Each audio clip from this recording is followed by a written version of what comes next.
मान परिवर्तित होता है, वैसी राशियां जिनका मान परिवर्तित होता हो क्या कहलाती है? चर राशियां कहलाती है। वैसी राशियां जिनका मान हमेशा परिवर्तित होते रहते हो क्या कहलाती है? चर राशियां कहलाती है।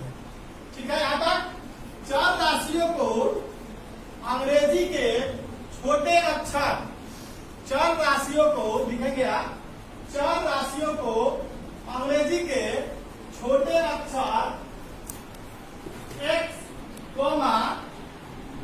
y, z, a, b, c, ठीक है, c इत्यादि से सूचित किया जाता है। समझ गए? जैसे x, y, z, a, b, c, m, n, p, etc. ये सबको क्या कहते हैं? क्या कहते हैं? चर राशियां। अब जो बारी आ गई उसकी अचर राशियां। अचर राशियां यानी क्या चीज बोलिए? कांस्टेंट। जैसे कि आप देख सकते हैं 5, 3, 2, -7। अब कहेंगे कि ये क्या होती है? इनका मान फिक्स यानी निश्चित होता है। अचर राशियों का मान फिक्स होते हैं, निश्चित होते हैं। अब बारी आ गई गुणांक की। किसकी बारी आ गई? गुणांक। गुणांक का इंग्लिश क्या होता है बताए थे? कोएफिशिएंट। इसका आप परिभाषा जान लें कि चर राशियों में गुणित अंक यानी गुना किया हुआ अंक। चर राशियों में गुणित अंक अर्थात गुना किया हुआ अंक को हम क्या कहते हैं? गुणांक कहते हैं। एग्जाम्पल में आप देखेंगे, एग्जाम्पल में आप देखेंगे कि x³ - 3x + 5 में x का गुना बराबर -3। ध्यान रखेंगे कि गुणांक लिखने में उसके चिन्हों के साथ लिखा जाता है।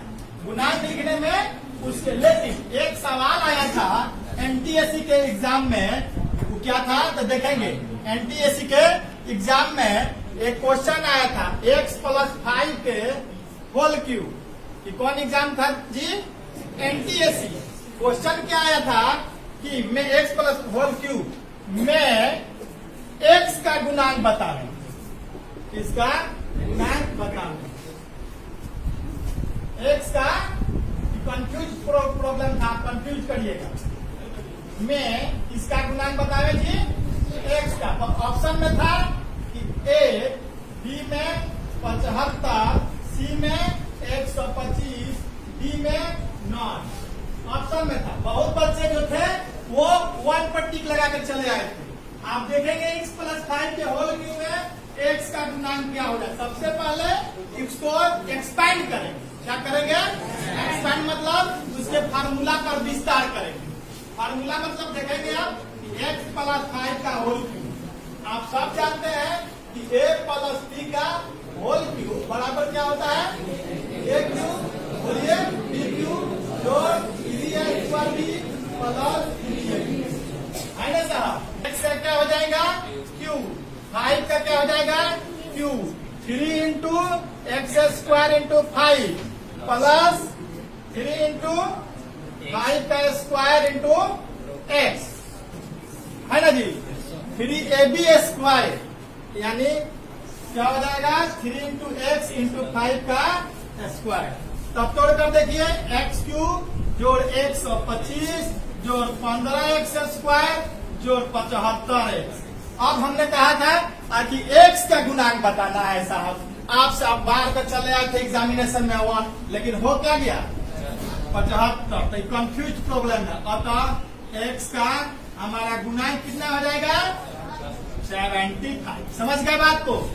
तो चर में जिस चर का गुणांक पूछा जाए उसमें हम सब देखेंगे तो वह किस राशि से, किस अचर राशि से गुना किया हुआ है। तो 75 हमारा है। x का पूछे हम, x ने कितना से गुना किया है? 75 से। साथ में ये भी ध्यान देंगे उसके चिन्हों को भी लिखा जाता है।